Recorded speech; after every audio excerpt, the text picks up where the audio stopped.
Check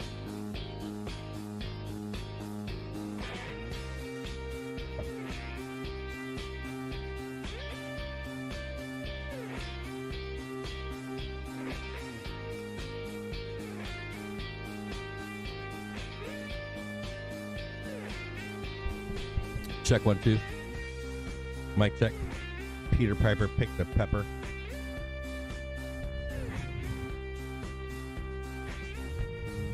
All right. At least they got the charts out this morning.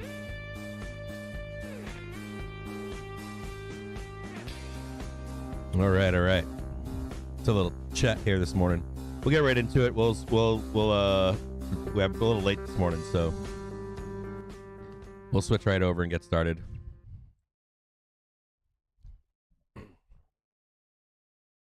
So what we'll do is I'll be brief here with the charts with you this morning. We'll go back. I want to look at a report and a couple other things we have to look at today for the rest of the upcoming week and stuff like that. This morning I posted some charts for you on. This is roughly those same charts on different computers. I have to rechart this stuff. It doesn't carry over well. I don't know why. So this might look slightly different than what you saw that I posted on Twitter this morning. Now, some things you're looking for this morning. The put wall is at 430.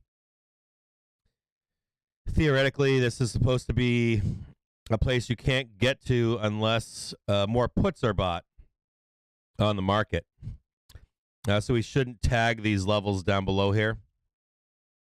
Now, if you do see at any point any massive put flow on top of our hedges that are already on the market that came in yesterday, you'll see this put wall lower, and we can trade there. But as of right now, we cannot trade there, theoretically. Now, if there's real money selling, then the options can, you can just throw that whole theory out the window. Whenever you have real money selling, options market is then not in control. Options market is typically in control, but not always. If you ever see real money selling, we see it in streams sometimes. You'll see the hero indicator going up and also the market selling off. With that said, I'm not sure. I don't know that we'll see real money selling. We might see some real money selling the first half hour of the day, but typically, not always on Fridays. You won't see that. You will, though, see options expiration wear off towards the end of day, and we can sometimes go up or down due to that. With that said, yesterday was a bad day. If you're a bull, or I should say yesterday was a bad day if you were a bull. Now, I've been using this chart with you for, I don't know, at least a few fucking weeks, right? And it's funny because my other charts on my other computer, it said Friday price target was 435. And that was the original thesis until we broke out of this channel, right? If we're going to break out this channel, we have a bull flag here. We traded up, and we did that. Made great money. Yesterday, we're looking for a dip to buy, and there was no dip to buy. All semblance of support broke down. And then we broke through the vol trigger, which was higher. I think it was at 445 yesterday. And we always talk about, if we're making an attack you can buy the dips making an attack for the vol trigger or getting through the vol trigger. But once we make this rollover move, this is the inverse here, right? And, it'd be one thing if we were heading up, right? If we were heading up towards the vol trigger, we could buy those going up, right? But as we're heading down below the vol trigger, it's sell the rip regime. That's what it is. And the regime is sell the rip.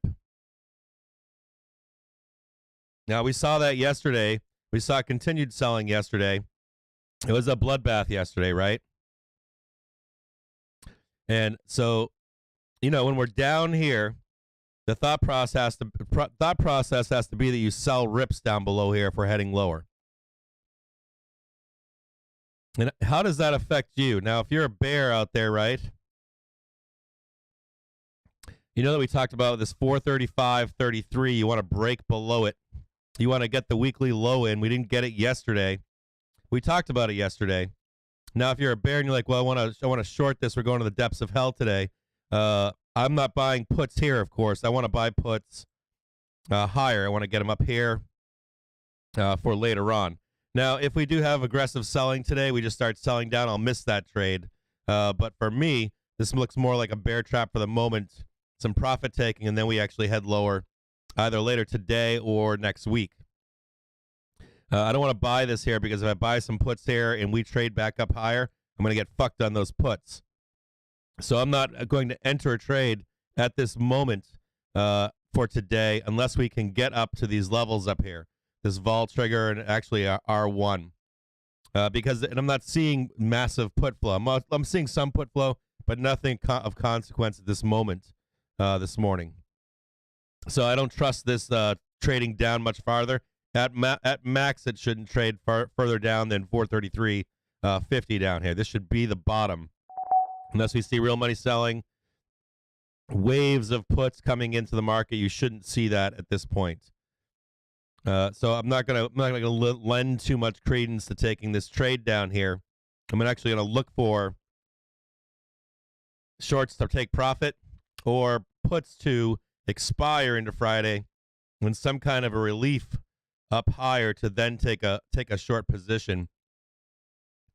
The story was with the bulls yesterday, and the story was with the bulls the day before. The story is, though, going back. I want to show you guys, before we get into this report, I want to show you guys some previous examples this year of when we failed to break out of support and what's taken place. And it hasn't been pretty. If we fail to break out of, let me see if I can make this a little bit larger here. Just for some backstory, if we fail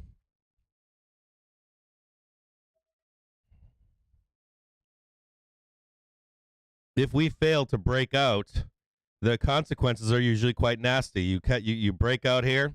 If it fails, right, any kind of a relief rally turns into nastiness. If we fail to break out, right, nastiness ensues thereafter. Same kind of a move here, right? Breakout, nastiness ensues.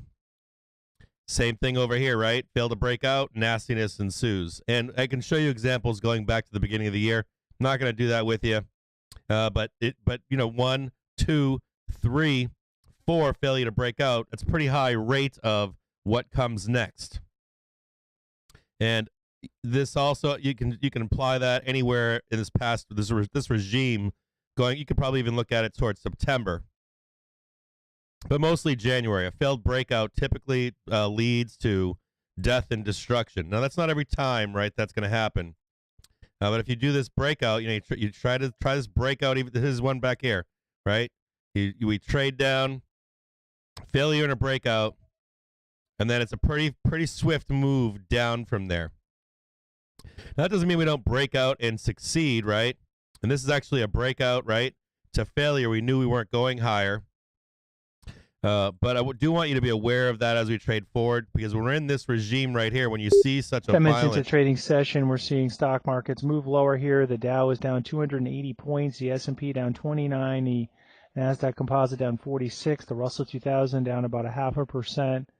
When you see this move, right, holding around 2.92%, that 10-year spread holding around 15 basis points with the I'm going to mute this guy right now because I don't want to hear his voice rates. right now. It's not important. What is important is that when you have a failure like this, right, it's so violent, the move is saying, fuck you, we're going down, okay? And so this rate should accelerate, and we should have some kind of market capitulation at this time.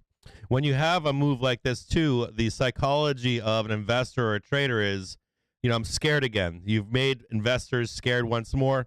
You've made traders scared once more.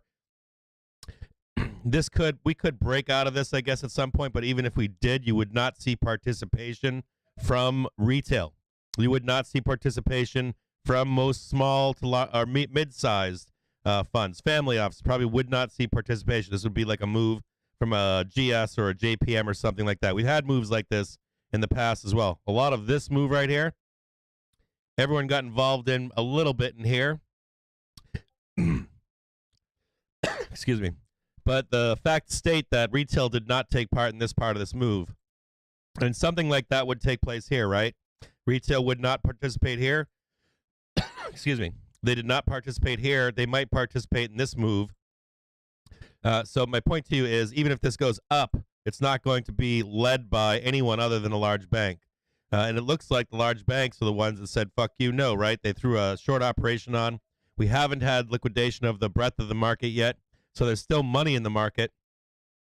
And if you start to see that liquidation break in the market, where you start to see real money selling, right, that we talk about, you'll see a swift move down to lower lows. Now, there are some key levels down below to be looking for if that does take place. First off, we should not get down to 400 or 4,000. We shouldn't. The probability of it is low.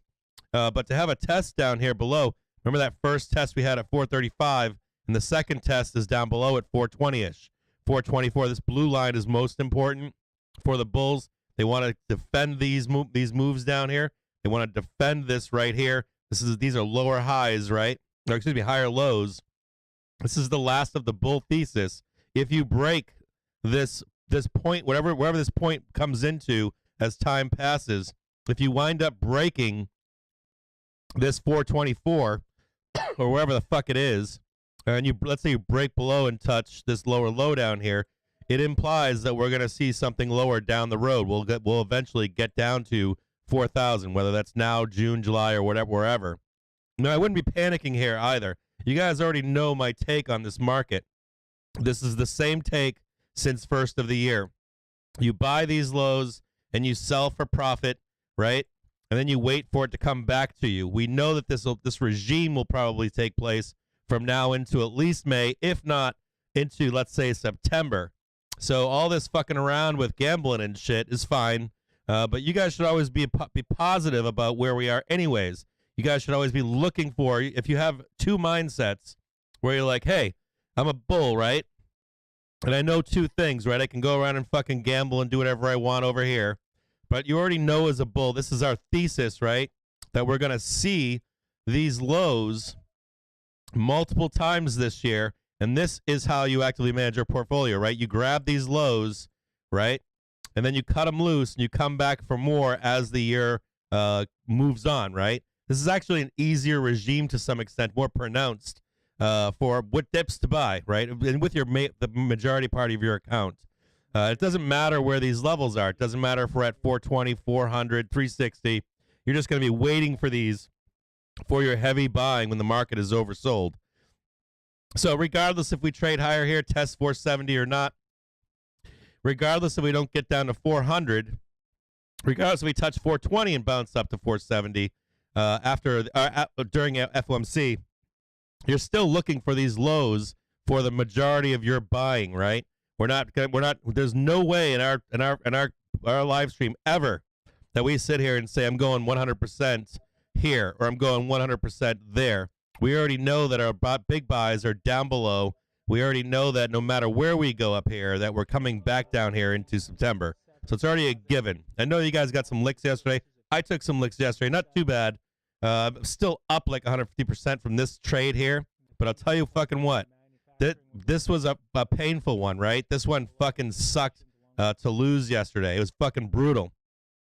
But even though it's brutal, the key here is where we still talk about the market liquidation moments. We have an actual sub, right, called Captain's Trades that still says we're going to have a moment to buy down here. We don't care where it is. We know that it's coming up. So look forward to that at some point. Okay, that is the key. That is the thing to always remember, is that even when you take licks on moves like this, you already know that it's coming. You already know that down the road, you're going to have these opportunities all year, not all year long, but more than likely most of the year, you're going to have some great buys at significant discounts, okay? That you can make some serious money off of. So keep that in the front of your mind. Keep your chin up in this market. If you're getting fucking wrecked in this market, know that there are some kick-ass opportunities that are going to come along as this year continues on. With that said, we'll get rid of this right here. We'll get down here. 433.84. Oh, that sucks. We broke right through, right? We talked about this yesterday. We talked about Do we break through the weekly low? That was 435.34. They tagged it to this morning, right? This should be the bottom here, 433.50. We shouldn't get down below to this put wall here. And I'm going to be looking for another or a rip to sell at some point today. Now, I'm not trading at this moment or picking up puts or calls or any kind of that nonsense right now. We're going to look at the spot gamma report at this point. And I'm kind of pissed off at Spot Gamma for the way they wrote this report this morning. I read this morning. I was pretty fucking angry at Spot Gamma because they never fucking take responsibility.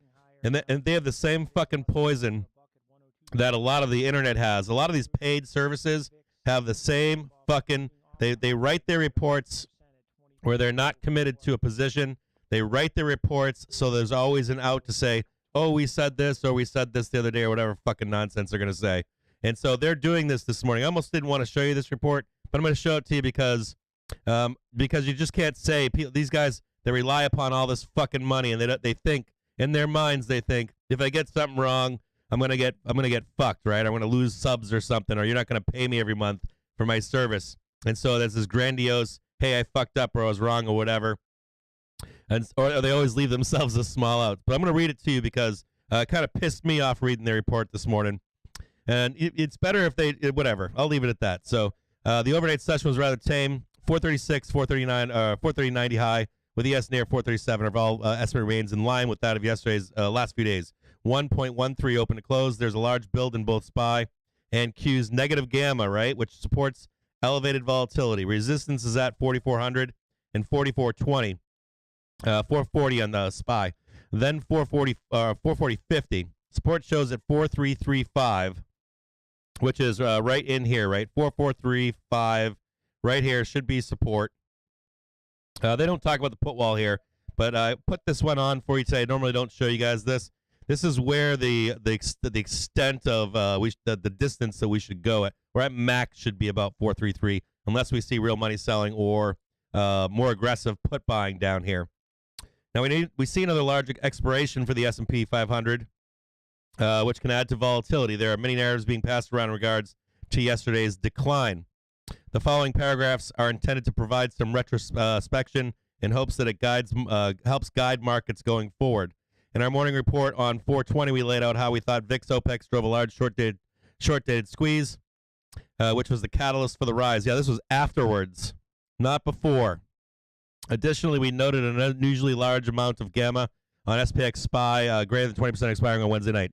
To quote what we wrote on Wednesday a.m., further as the per SP5 show, and thought the market still exists in a void of sorts, particularly large OPEX today. OPEX removes at-the-money positions. We see at 4,500 call wall significant overhead resistance, and also feel that a drop back into that void to 4,400 can happen quickly. Note this was on Wednesday, and we dropped on Wednesday. We made some bank on this trade on Wednesday into the close.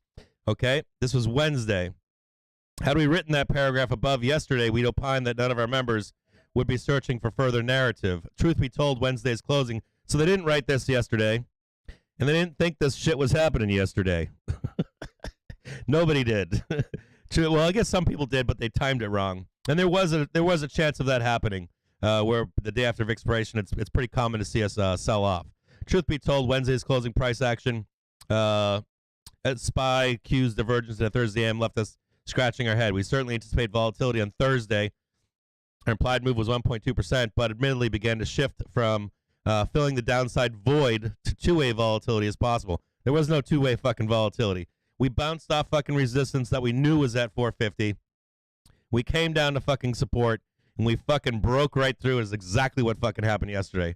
Historically, we flag large options expirations for two reasons. First, in call heavy markets, we usually get an expansion in vol after expiration. It puts heavy market in. It put heavy markets. I think they mean input heavy markets. Many of you know that major lows come in the day following expiration. Yes, we know that. It's not just January 24th, 22nd, March 20th, December 18th. I went back on Wednesday and looked back 2 years, and it was often. But even with those expiration dates where we had heavy losses, the day following, they still followed the general trend of the stock market. They were in line with the direction of the stock market, and the direction was turning yesterday in the stock market. We were above vol yesterday. So this is a tough argument from them. This is a real hard argument. And maybe I'll go through this so that if we get slow or something on an actual chart to show you how you can actually recover if you're in an upward trend, even if you sell off in that day following expiration. And then you also have days or times where expiration the day after doesn't even matter because of the direction that you're going. Wednesday expiration was certainly not a monster, but as noted, it's unusually large for midweek, non-event day. The expiration served to clear out a sizable chunk of short-dated positions.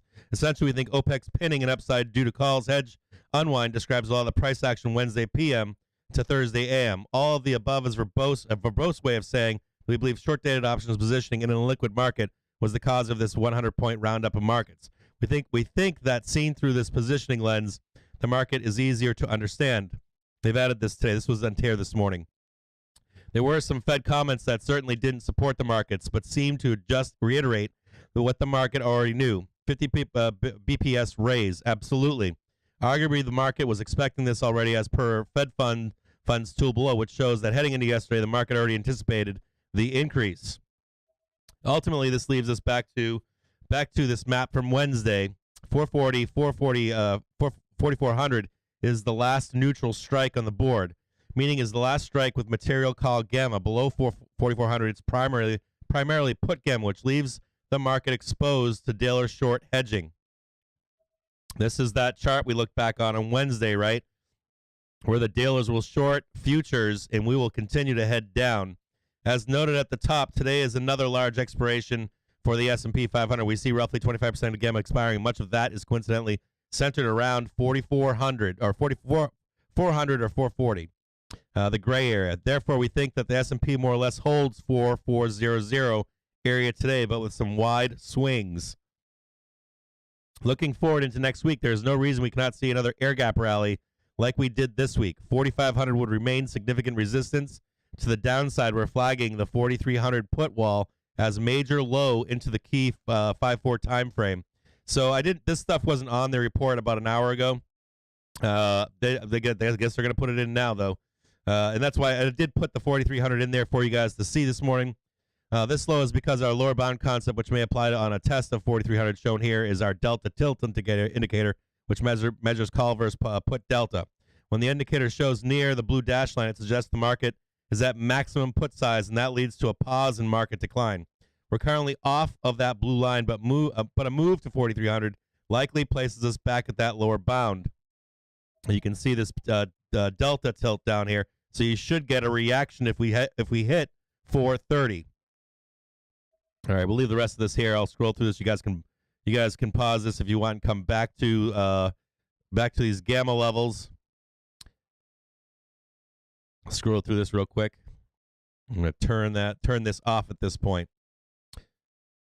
They come straight back to here. So they're telling you a couple things. They're telling you that 433.50 is likely bottom right here, okay? This is likely bottom.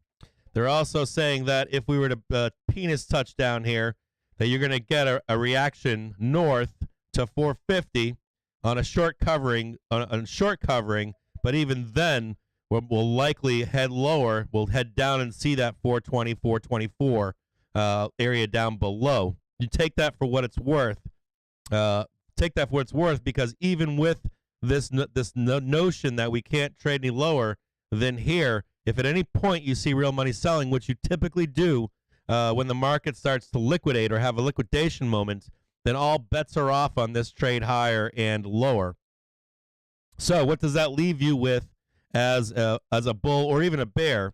For me, so that I don't lose my fucking shirt day in and day out, I'm looking for some kind of this move higher to trade this lower, and that we don't trade higher than the vol trigger. I don't like buying puts up here because we could go higher like we did this in this previous few days. So that leaves us with what do you do, right? If you're a bull, you are at this point waiting for that liquidation moment. If you're a bear at this point, I don't know what to say to you. If you want to get all bearish and take on a shit ton of shorts here, you want to take on a shit ton of puts here with some data on them, that's fine. For me, I'm going to be waiting for this move higher for another move lower. The regime is on the bears' side, though.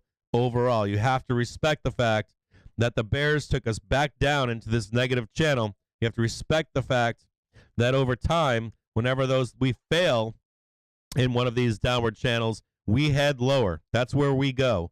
It's aggressive, and it ends up picking up speed at some point. You might have 3 to 5 days, 7 days, where things get very aggressive. So if you're a bull, stand by. Just hang out today.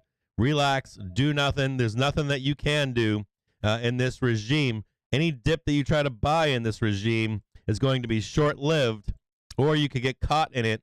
You know, they're saying we could possibly trade up here, right? We could trade up here to this 450 and get swung back down. And the reason they're telling you that is they're leaving themselves. SpotGam is saying to you, well, I'm going to leave room in case we trade all the way up to 450. But the reality is any kind of a rip can be short at any point from here and higher. It can actually be here, here, here, and they're going to come back and tell you in a week or two, well, we told you 450 was the top in case we got there. Or we told you at the same time that we're in negative volatility to expect something like this, right?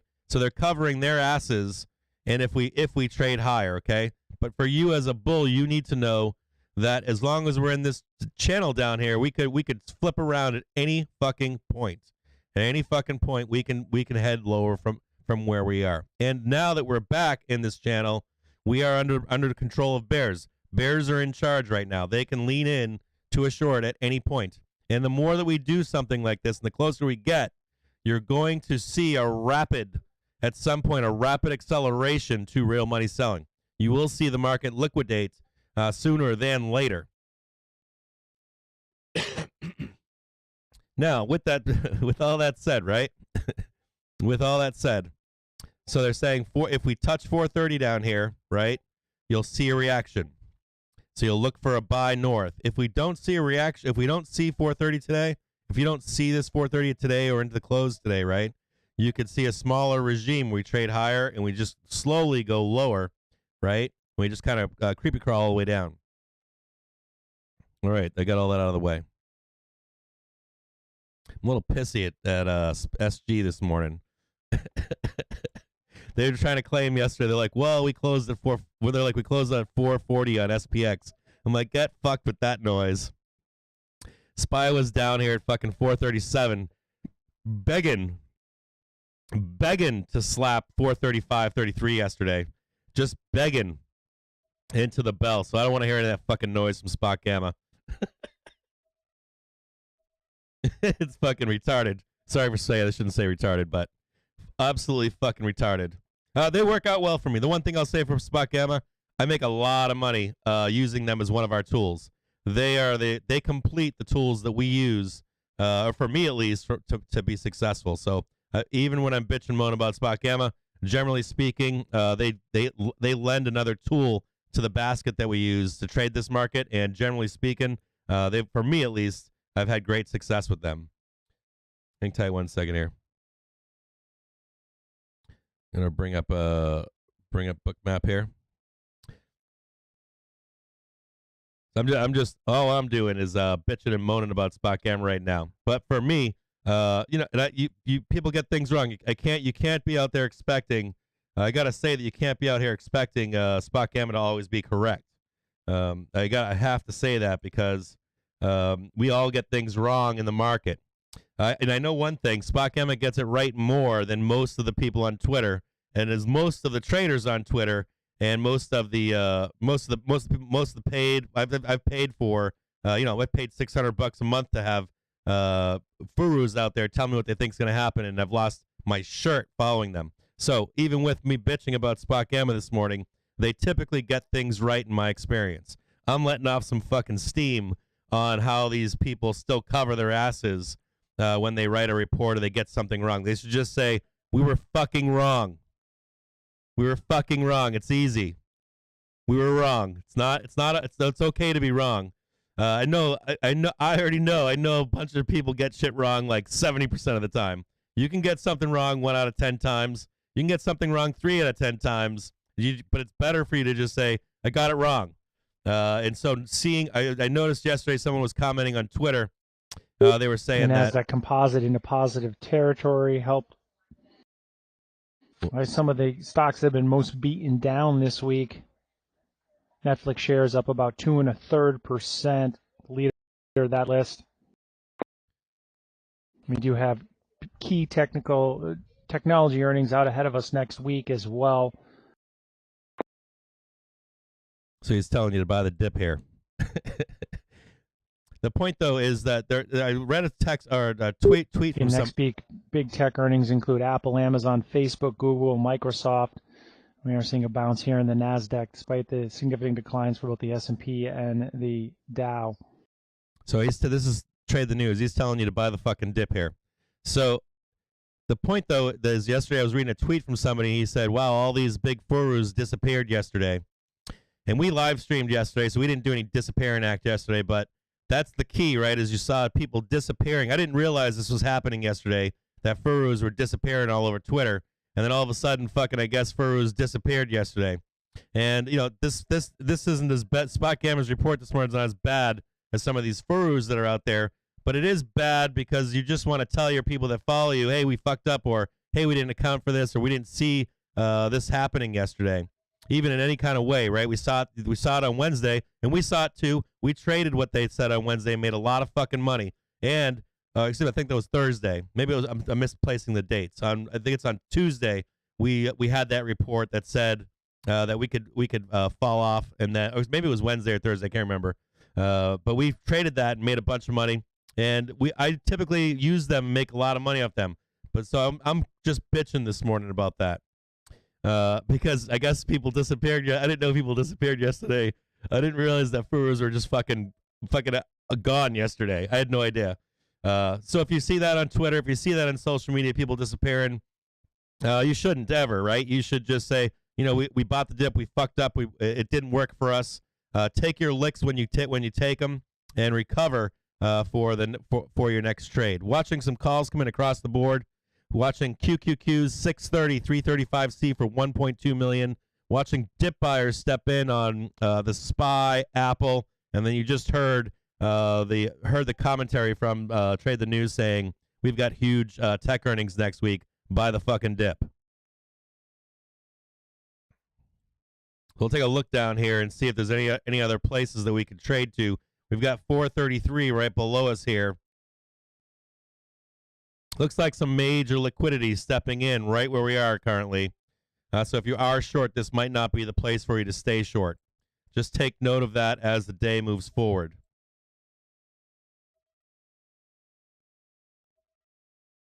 Well, I guess I could say that, right? You got Trade the News telling you to buy the dip here.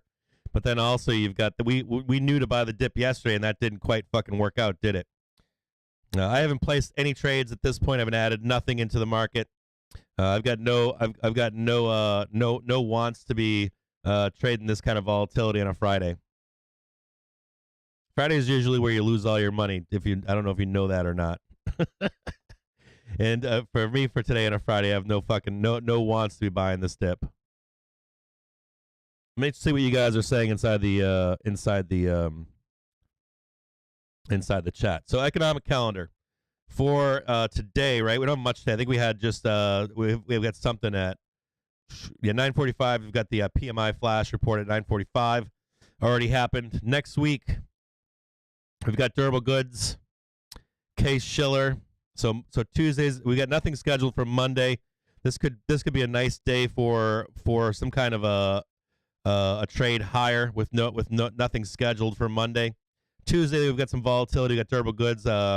Got Case Shiller, consumer confidence index, new home sales at 10. Wednesday, we've got pending home sales. Thursday, initial claims, continuing claims, big volatility day. And then Friday the 29th, we've got CPI. These are the ugly ones, right? This is when we talk about this is all actually geared towards you're paying $20 for a gallon of milk kind of shit. My mortgage has gone through the fucking roof because of rates. And there really wasn't yesterday any kind of change in what Jay Powell had said, but what was key, and you saw this in the news yesterday, what was key about yesterday was the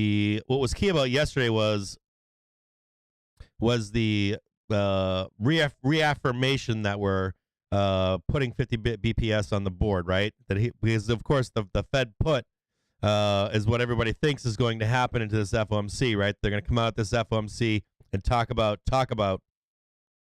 You get some sellers up here at 435.80. We'll look higher and see 437. Look for some resistance above. See it right here, 437. Not much selling above here. Some hidden sellers here at 438. Pretty decent sell. 438 flat. And then 440 right here.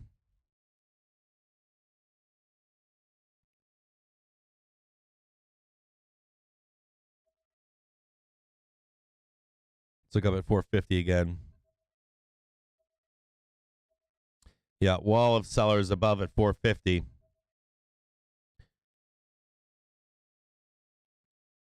So make sure we read through the chat and see what you guys are saying this morning. Good morning, by the way. How's everybody doing today? Y'all doing well? Morning, Joey. Good morning, Marcus. Alibaba, good morning. Jill, good morning. Not a suit. Billy S. HP, good morning. Mr. J. Rambo, good morning. Winky, good to see you, brother. Brad, good morning. How are you, brother?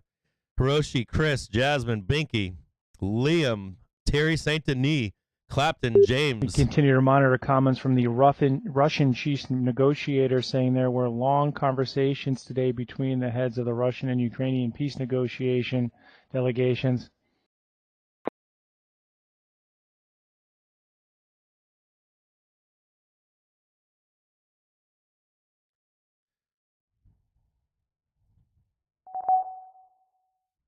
Let's dump this market. You're not dumping this market that fast, Jay. Sorry, buddy. It's not happening. Major supports, those so shorting can be dangerous. Yeah, this is not the place to short. Good morning, Fisted. How are you? Good morning, Crayon. Tomas, if I missed you so far, if you missed your name this morning, I apologize. Bagholder, good morning. John, good morning. 4 Loco Fridays, Manuel. Fuck yeah, we're doing 4 Loco Fridays. Let's look to see if there's any bigger sells above. Look like there's some hidden sellers at that between that 437 and 438. Looked like there was a hidden wall above there. There's one right here that's really sneaky at 438. You can see it hiding in there, right there. And some sellers right here at 437. More sellers stepping in above at 438.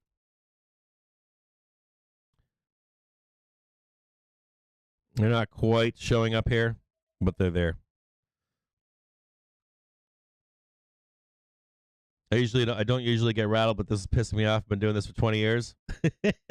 What's pissing you off, Winky? What did I miss? I missed something that you said. Hold on. Wait, what up, Winky? Let me scroll through the chat and see what you're pissed off about. Let's print 430s. Got good premium kicking on my puts. 4 Loco Fridays. Oh, yeah, you're talking about Spot Gamma. Yeah, when they get it wrong, it's usually pretty fucking bad, too. That's the one other thing that I'd say would be the how fucking bad. When they get it wrong, it's usually pretty fucking bad. It'd be my 5 minutes story hit. What story? Twitter. Trying to move now. You guys, I'll bring up Twitter, Netflix, and Tesla for you. I'll load them up. We'll load up Twitter. NFLX.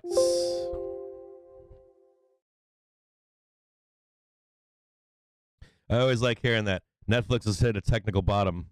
That means that someone's looking at a at a MACD going, nope, we're buying this.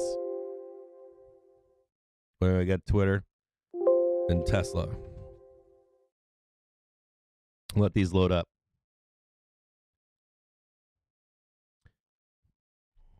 Lottos, one breath, small. TLT, J&K oversold. I don't get why anyone would pay for Spot Gamer. That's Winky. I fucking love you, Winky.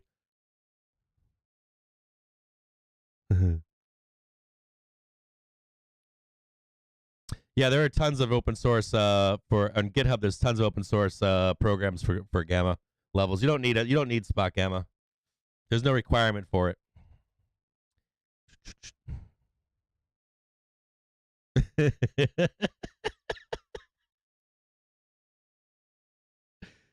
Let me see here.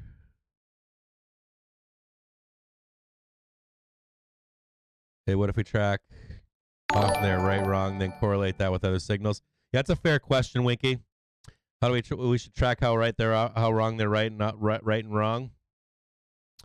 You know, that would be funny, right? If we fucking started to track it and post it on Twitter, how often they're right and wrong, and just do a fucking check mark each day and update a spreadsheet that we post.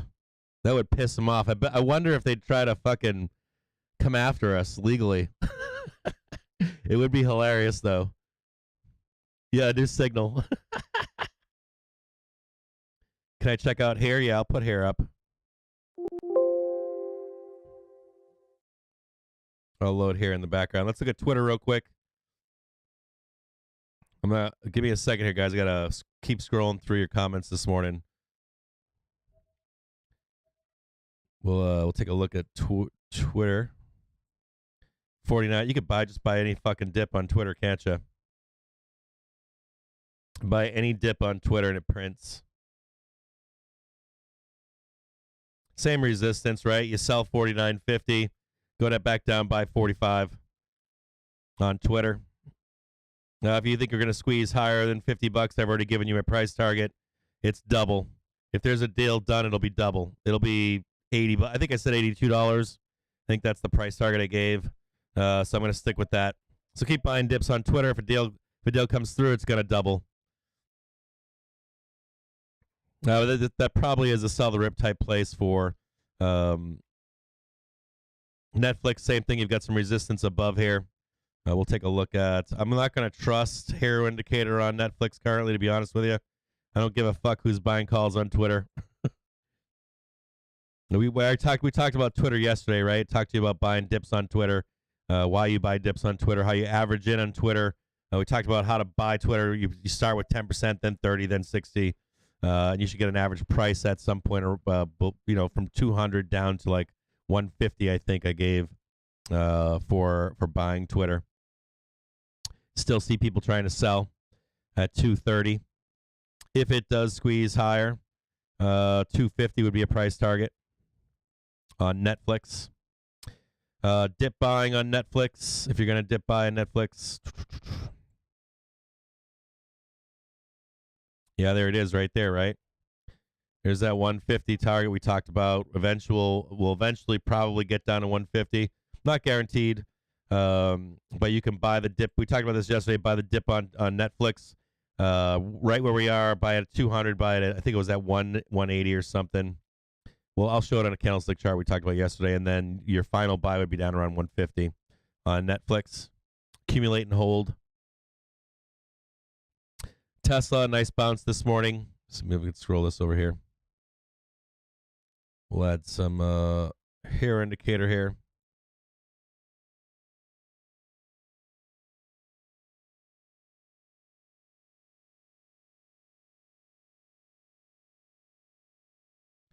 Scroll this back. See what the regime is on Tesla. Intraday traders are going to buy it at 980 and sell it at 1050.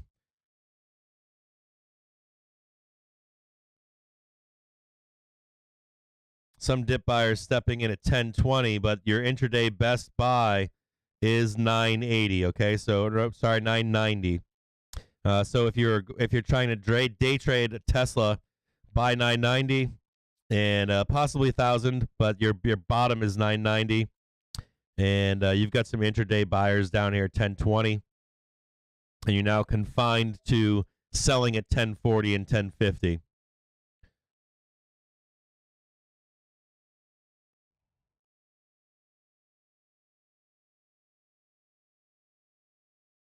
Oof. It's a tough one here. You got more buyers here on here.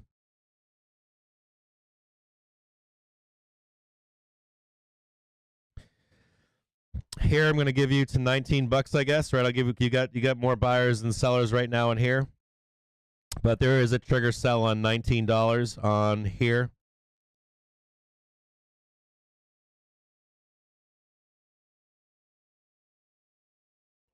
Major resistance at 21.80. 19.2180.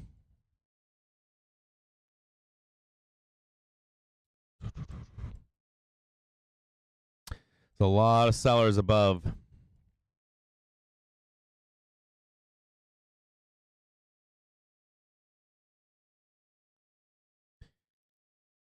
Based on some news, possibly $26, but even then, you're talking about some pretty fierce selling above here.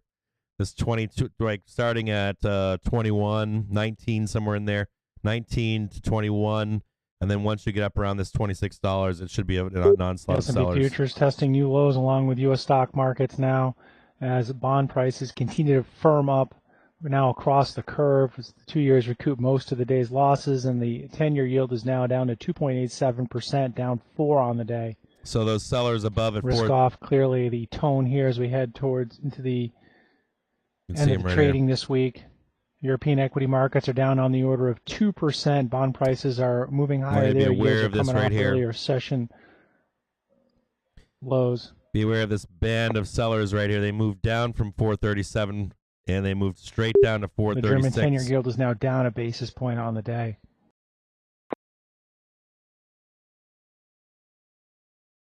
You heard me say I'm not buying that dip, right?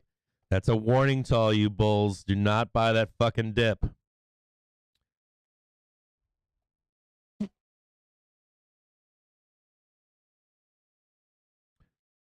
Retesting the lows right now.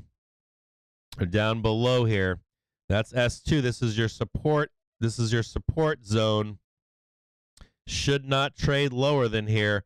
The absolute low is 430. Expect a reaction, some kind of V-shaped recovery down here. Now, even with that said, I've told you that if you see real money selling in indexes and in stocks, it's not going to matter that we're at a put wall here.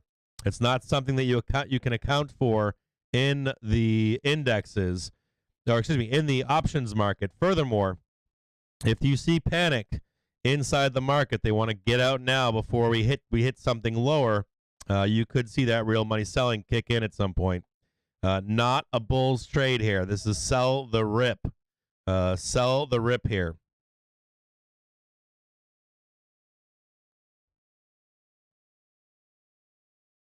See what you guys are saying here. It's hard to say algo tracking got algo. This is your territory, perhaps. Check here. If I had guessed, I would say that someone is selling those because there's no chance. NASDAQ already reversed. No, it didn't. Was there a corresponding order flow? Did they maybe sell the 20s to buy the 15s? Wednesday, the great food furu cleansing. Let me see if I can get a buddy to look at the one on the services. Let me see here. Theta Gang. So those are either implying there's no chance the hair hits 20. Put a bid in the hair for 20 or below. Yeah, there's sellers hiding above on here. There's a lot of buyers currently on here, but they're testing the upper bounds of here. Handshakes over buy button. Not sure to sell either, but target a lower low. I think it'll get below that wall. Yeah, good morning, Avery. How are you? Do I think it gets below this wall here? I do, but I don't think it happens today unless you see real money selling. I'm not seeing put flow that would correspond to that currently unless I missed something this morning. A couple $100,000 in put flow is not enough to send it careening. The only thing that would send it careening down here where we are, the only thing that'll send it careening down is if you see some kind of an algo trigger from banks selling their positions out here. It wouldn't correspond to any kind of options flow or hedging flow. This would just be market panic at some point that would create a trade lower than 430 at this point. Now, if you did see weakness down to 430, SG is telling you to expect a whiplash trade higher. So if we do get down to 430 today, I might consider buying some calls down here. I'll be honest with you. If we get down here, I might throw some money in there and see what we can do. But I don't think we do. I don't think we get down here. I think that the trade is a bear trade higher. Now SG is trying to leave some room for themselves, saying it can get as high as 450. I doubt it. I think you get up to. I think at best. I think let's look at it like this.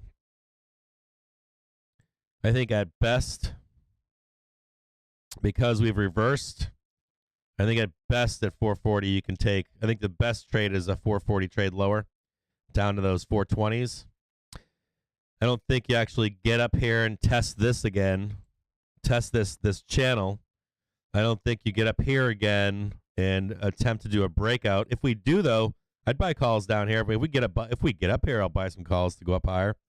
But that's not what I'm interested in at all. At this point, for myself, I'm more interested in a bottom buy down here. Oh, sorry, hold on. I'm more interested in a market liquidation event to buy. I'm more interested in repositioning a trade lower. I'm most certainly not looking to buy fucking puts right here.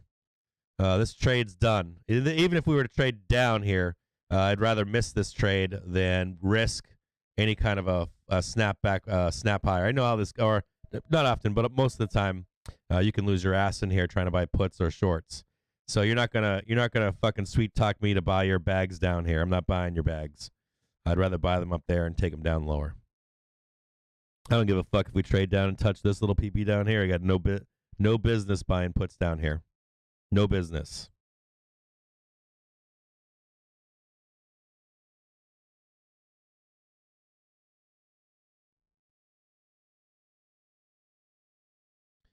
So we'll leave this up here. We'll bring back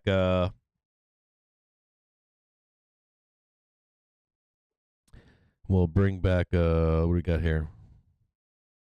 This is for next week. We're looking at here. We'll take a little look closer. Just some of the bigger names. We've got Coca-Cola, Activision. We still have some smaller banks coming out with some reports. But we have some big heavy hitters on Tuesday, which is interesting. We've got no news on Monday, right? And then we've got Microsoft. We've got Alphabet. We've got Visa, GM, 3M, Raytheon. And then we've got some more heavy hitters. We've got, they say heavy hitter with a light tone. We've got Meta, Boeing, PayPal, Ford, Qualcomm, Spotify. These are all retail faves, right? Some, not all, but some of them. We've also got Apple, Roku, Amazon, Twitter, Intel, Caterpillar, Robinhood, Nokia, Southwest, some airlines, right? Then we've got Exxon, Chevron, Phillips, a bunch of gas and oil producers heading into Friday. So some pretty fucking heavy hitters heading into next week. Earlier in the week we talked about if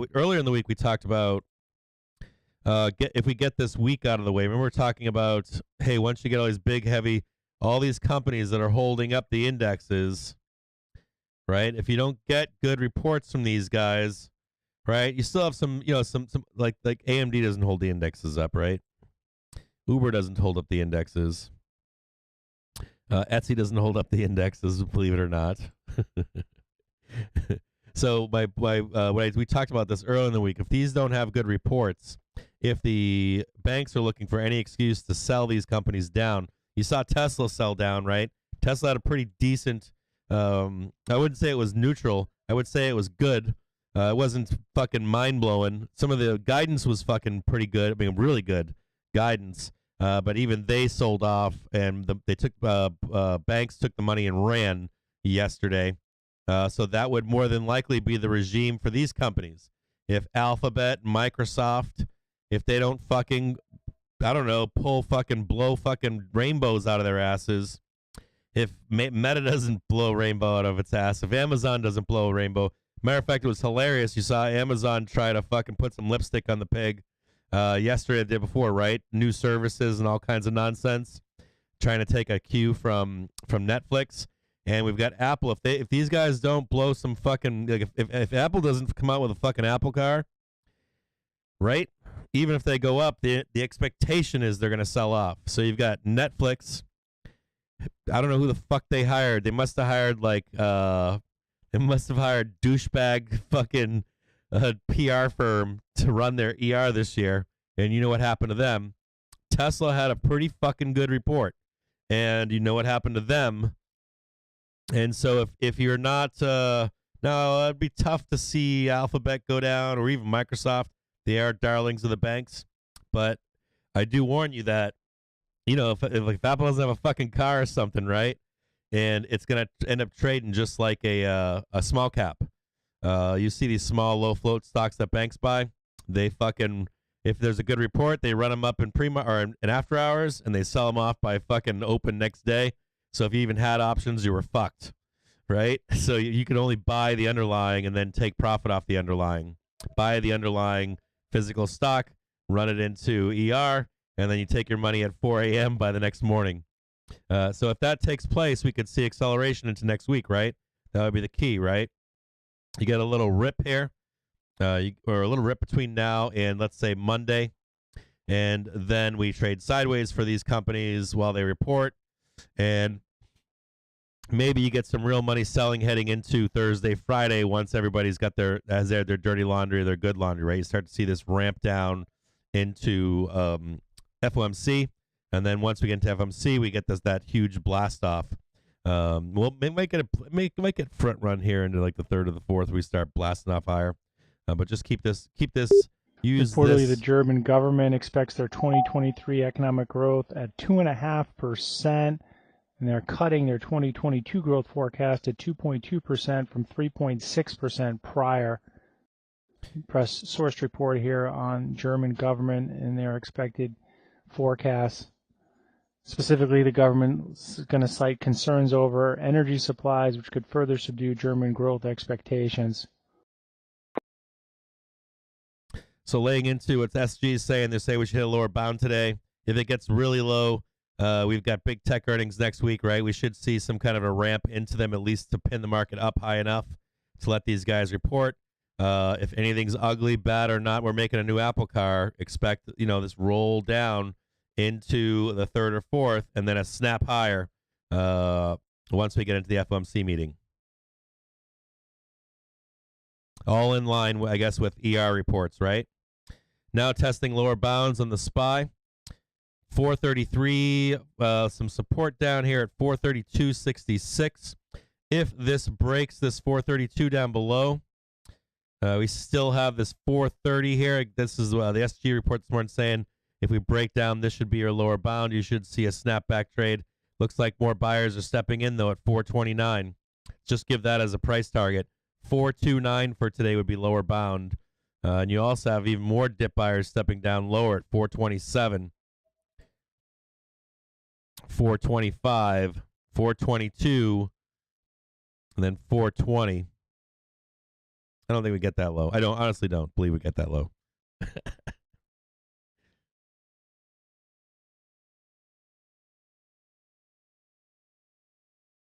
Scroll up here and see what you guys are saying.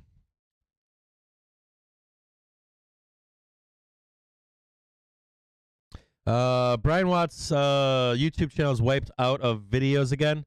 He deletes all of his videos, just as a heads up. If you don't know that, if any of you guys don't know that out there, he never leaves videos up. He goes in and he deletes them every week, 3 weeks, something like that. That was always my experience with his videos.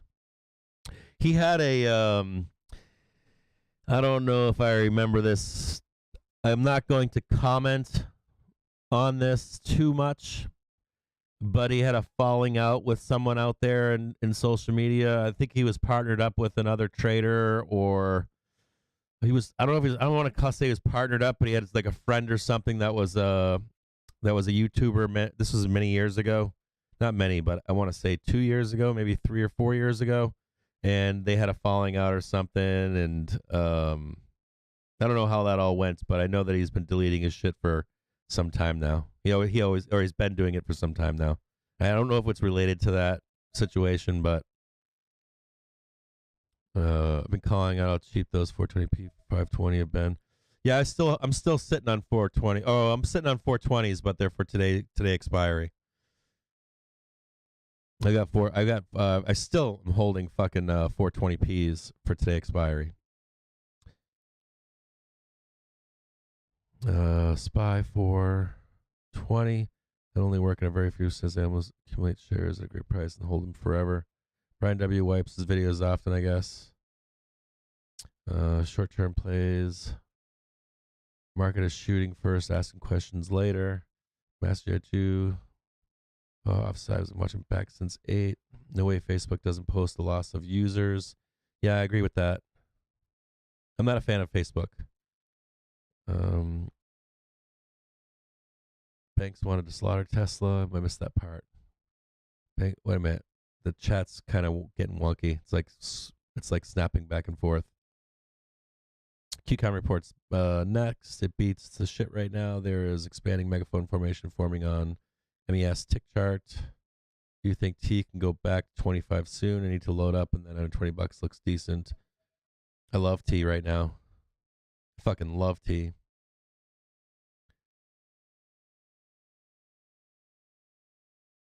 All right. There we go.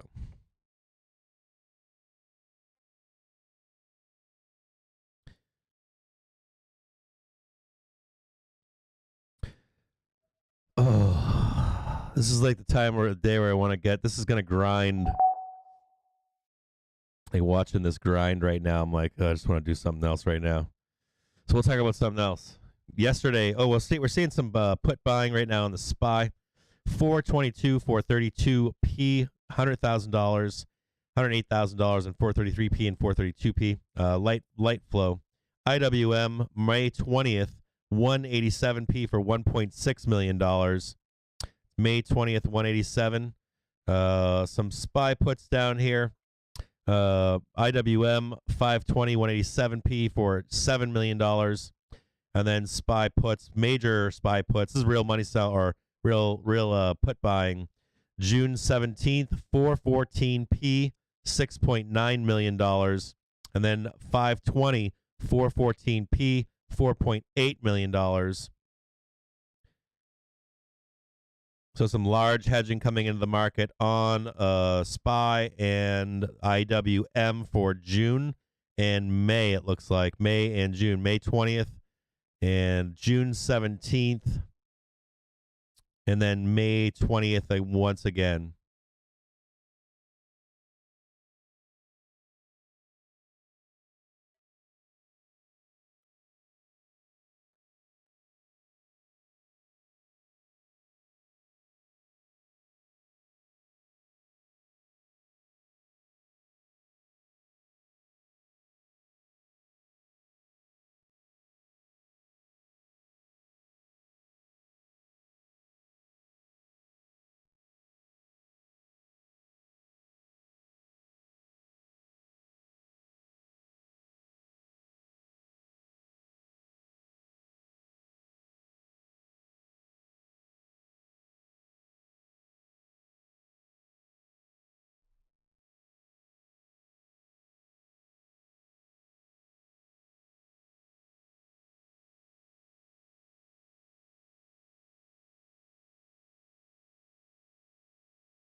Wait just a second here.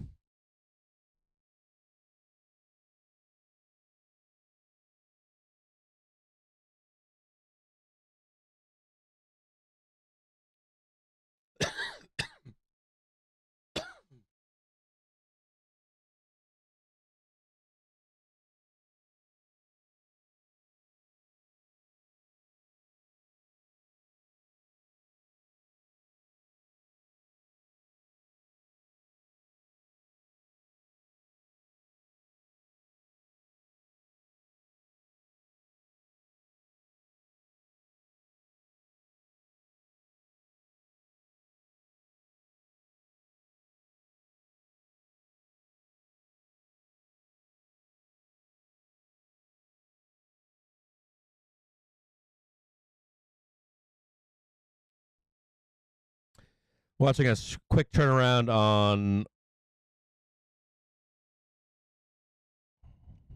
the SPY. Twitter fucking banging off $449 and $49.73. We know that there's a sell up here where there's a sell above here, and the buy zone has been down here at $45. Anywhere below 45. Buy anything below down here. We've been talking about this since the announcement, right? One buy kick ass, another buy kick ass, another buy just printed as well. So we have another print here. Be cautious if you're trading Twitter. It seems like we're selling above here at $50, unless there's an announcement that's made. If there is an announcement that's made, I haven't seen it yet. We'll bring Twitter back up again. And look to see if that sell wall is still there on Twitter.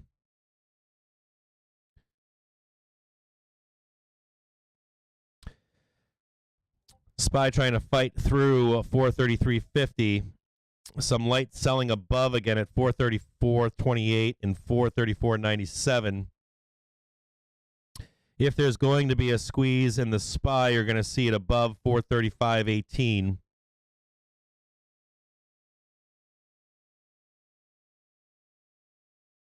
Clear skies to 440 from there.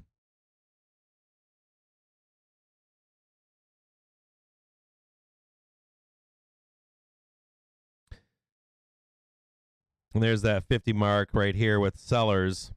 We'll take a look and see if they're strong sellers or not. Doesn't look like it. Looks like Twitter could trade. Looks like Twitter could possibly trade to 52 today, which would be a new high. I think a new high on Twitter. We had one moment where we traded to 53.60 previously, but it was in I think it was in pre-market trading on the 14th.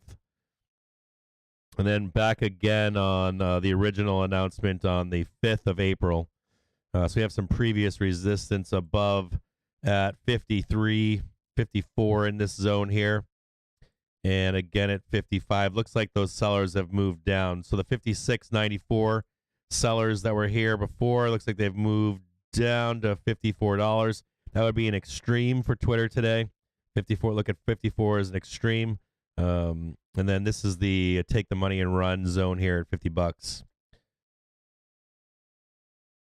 Trading like a firm was trading. Twitter's been a kick-ass trade, by the way. Remember when a firm was trading like this? You could pretty consistently buy a bottom and run it up. And we'll look once more. You'll see that 53, 54 zone. This is that 52 volatility zone above here. And these have been some great trades down here. Any kind of dip buying down below has led to some great money on Twitter. 1, 2, 3, 4 times now. Great trading on Twitter.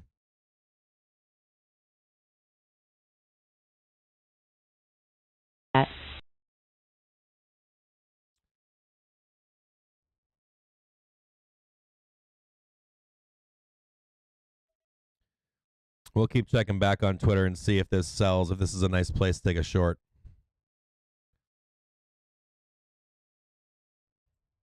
SPY could squeeze here. Not going to lie. There might be a squeeze. There might be a squeeze presenting itself on the SPY. It's possible. To start seeing these sellers here and this tight range here that we have, we're probably going to end up we're either going to get a pretty decent sell-off in the SPY, or we're going to get a pretty decent a squeeze on the SPY. If these sellers are worn out at any point, we're going to blast off here. So we'll monitor this. I might grab some calls down here. If we can get a dip down below, a quick dip and then a rip, this could be a good day for a squeeze. Right here, tried to squeeze here, failed, bouncing back down to find more buyers. If we can grab this and run this up today, we'll see how this works itself out.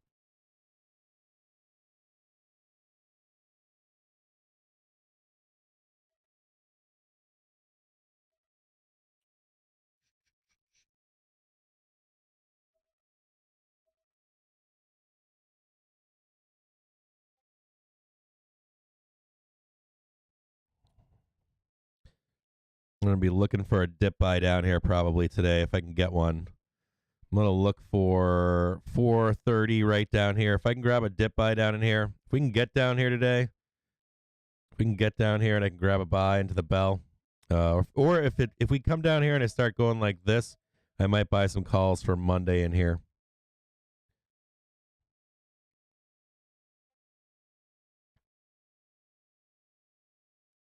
All right, give me 15 minutes. 10:42 a.m. It's 10:42. I'll be back by 11 a.m. I'm going to take a quick break. I'm going to grab myself some coffee for the rest of the morning. We'll talk about my staircase. I can't afford to get my staircase renovated. I just bought a century home, and I've got two flights of stairs that are fucking beautiful.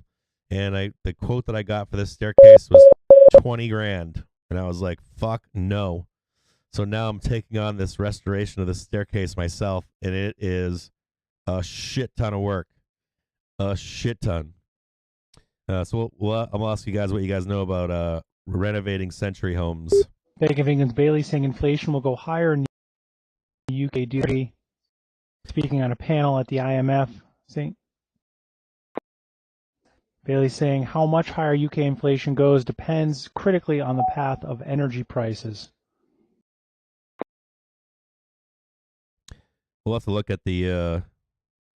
We'll take a look at a comparison chart of oil and the S&P 500 or the New York composite index, because there are some oil and gas bulls out there that want to see oil rip higher. Whenever that's happened, it's kicked into recessions, and we're at that crossing point right now. If you look at where the S&P 500 is and where the oil trade is, we're at a crossover point where if oil trades higher, you'll see the S&P fall for some period of time, anywhere from like 1 to 3 years. So we'll take a look at that later on, what Bailey is discussing this morning. Bailey is saying inflation will go higher in the UK due to energy. He's from the UK. We'll take a look at the US chart on that as well. I'll be back in 15 minutes at 11 a.m. Gonna grab some coffee. Get yourself some whiskey or some whatever you think you do today. If you drink tea or if you drink water, and we'll have a toast later on this afternoon as well. So I'll be back in 15. I'll keep this up for you so you can see it right here.